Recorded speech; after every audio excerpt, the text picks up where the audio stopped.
Hello, welcome to the channel. I'm James and this is No Topic. Welcome back to my channel, and today's video is going to be a spoiler review on Black Widow since I saw it yesterday as of recording this. So I wasn't sure how to structure this video, whether to talk about positives and then to negatives, but I'm just going to sort of talk about like what comes to my mind. Again, like my Bad Batch video, I've got notes just in front of me, so if I'm looking down, that's what I'm just looking at. So one of the main positives of the film, I would definitely say, were the fight scenes. The fight scenes were really good, and it's kind of what I was hoping for. You know, being this like spy sort of film, it's got good action, especially with the fight scenes with Taskmaster. Now this is like where you can. I'm gonna lead into a negative, but Taskmaster's fight scenes were really good. Since he's such an already cool concept of a character from the comics, where I'm gonna say he, getting into a point later on, but he can mimic people's moves. So like he can shoot a bow like Hawkeye, or in this film he does shoot a bow like Hawkeye. He has the panther claws. He's good with the shield like Captain America, and then there's he swings like Spider-Man. You know, bits and pieces of characters we've seen already, so that was really cool. The fight scenes not including Taskmaster were also quite good, just with Nat fighting and Yelena. They're like stealth sort of takedowns style things, like, you know, assassin style fighting, kind of that thing. That was really cool. But yeah, I'll talk about Taskmaster first. The elephant in the room, the biggest disappointment of the film for me was Taskmaster. Now, the comics, Taskmaster is a male and was born with the abilities of photographic memory, sorry, and he can perfectly copy anything he sees, and it's such a really cool character. He's a mercenary, sort of assassin kind of character, and I was so excited to see that in the MCU, and then they just kind of dropped the ball with it. Taskmaster turned out to be a female, and it turned out to be the main villain's daughter, who was presumed to be dead. I don't know, it wasn't great, like, and then she was under mind control. Didn't really work for me, and I've seen online a lot of people feel the same. A lot of people are disappointed with this, as well as am I. I've seen a lot of people bashing the design. I will say I did like the design of Taskmaster's outfit, armor and his uniform style thing. I did like that a lot, and I keep saying this is like, just, I don't mind a lot of changes the MCU has done, but like this just didn't feel right. And then another thing that was pointed out to me, like that I saw in her video, was like, it's just a really weird thing, because like Taskmaster's design is clearly made to look like a male, right?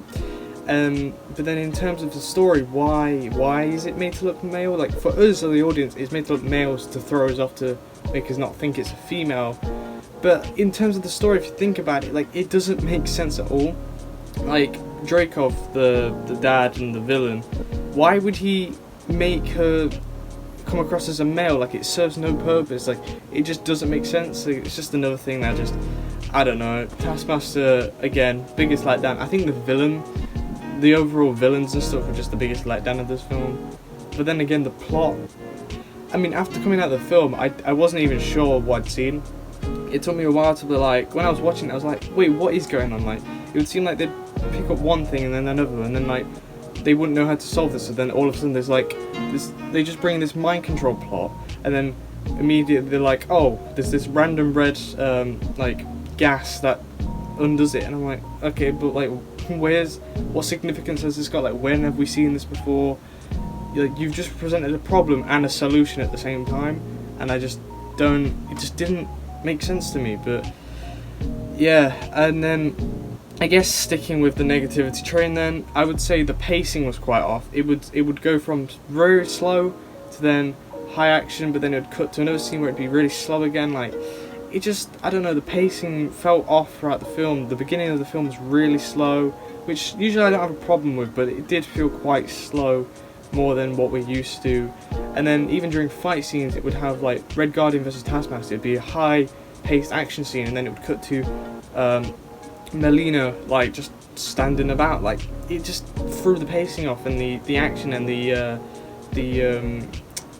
threat of like Taskmaster and like the tension. It would break the tension pretty much, and I just didn't like that aspect of it. I guess my final main point for negativity is the film was quite underwhelming for how long we waited for it, and also it was just really underwhelming and quite disappointing to say it's Natasha's and Scarlett Johansson's send-off film for her character. Like, they should have released it before Endgame, because I don't know, the film kind of felt pointless. It didn't really take us anywhere. It didn't really learn too much new stuff. We did learn stuff, but it didn't feel like it was worth it. We should have got this back in like phase 2 or phase 3. Like, I don't know, I think they just waited too long, and it definitely wasn't worth the yearly wait from lockdowns and stuff. They should have just released it on the primary access and all that. But yeah, it was, again, quite underwhelming to say it was Scarlett Johansson's send-off film for her character, and especially since we might not see that character ever again now, it is quite disappointing. And I think that's just, I've seen a lot of people saying that as well, but then I've also seen people said they've enjoyed it, so it's obviously up to you what you make of the film. But done with the negativity, let's focus on the positives. The positives, we did get to see Scarlett Johansson's performance as Natasha one last time. It was great to see her again, especially since it's been 2 years since Endgame came out, so it was great to see her again. And then talking about actors and actresses, we'll talk about David Harbour as Alexei Shmistakov, Red Guardian first. Loved David Harbour's performance. He was incredibly funny. You know, he was good at doing like the heart-to-heart moments, and then sort of showing off this like new style, like super soldier we haven't seen before. It was cool to see a super soldier that wasn't one we've seen before. Playing the Red Guardian, which is the Russians' call to the super soldier program to Captain America. So that was really cool. I especially really loved his design of his costume. It was a much bigger improvement over his comic book version, which is just a red suit, not really much detailing, just a white star. I love the straps and the boots and like the pockets and stuff. It just looks really cool. Very MCU modernized, of course. But yeah, again, his performance was one of the biggest highlights of the film. But definitely one of the other biggest highlights of the film was Florence Pugh as Yelena Belova, who is Natasha's like sort of adoptive sister kind of thing in this like misfit spy family. Her performance was very good. Probably, I would say, the best thing that came out of it. She again was really funny when the timing was right. She was serious, emotional, very good acting from her. Yeah, so I can't wait to see more of her, because I'm also glad they didn't kill off her character or David Harbour's Red Guardian. So I'm excited to possibly see Red Guardian again, but we know for sure we'll be seeing Yelena again, since I think she's rumoured to be in the Hawkeye series. And I guess talking about the post-credit scene, Val, from who we first saw in Falcon and Winter Soldier, but since this film was supposed to come out first, we were supposed to see her first in this. We saw her recruit John Walker in episode 5 of Falcon and Winter Soldier. Yeah, and then in this, we find out Yelena's been working for her sort of present day 2024 post Endgame. So that was really cool. And then she says her target is Clint Barton, who is the so-called killer of her sister, although I guess they don't know the full story since Nat did sacrifice herself. But yeah, so I think she is rumoured to be, Florence Pugh, it was rumoured to be on set or doing something with the Hawkeye series, so I definitely think she'll show up in that, and I'm definitely excited for that. And it does seem they're working towards a Dark Avengers Thunderbolt style team. They've got a Cap now with John Walker, they've got a Black Widow with Yelena. So yeah, it's definitely interesting where the MCU is going, and I love that little connection between the Disney Plus show and the film to sort of show like you do need to watch these Disney Plus shows. But anyway, that was kind of my, I would say, quick sort of briefish spoiler review of the film. Sort of my main thoughts I wanted to just get out, you know, my main negativities, definitely the positives of the outstanding performances of some of the actors and actresses in the film. So again, yeah, that's my sort of quick review, quick spoilerish review, or quick summary spoilery review of Black Widow. So I hope you enjoyed today's video.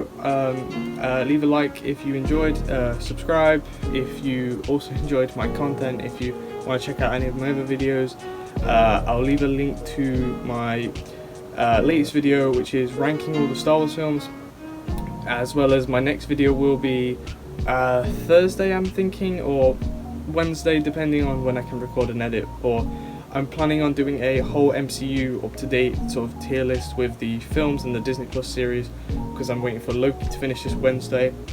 So that's my next video, I'm thinking, but I might get one out before. So again, if you enjoyed my video and my content, don't forget to like, subscribe and comment. Let me know what you thought about the film below, if you saw it. I mean, I assume you watched it if you're watching my spoiler review. So I've been James and this has been The Topic, and I'll see you in the next video.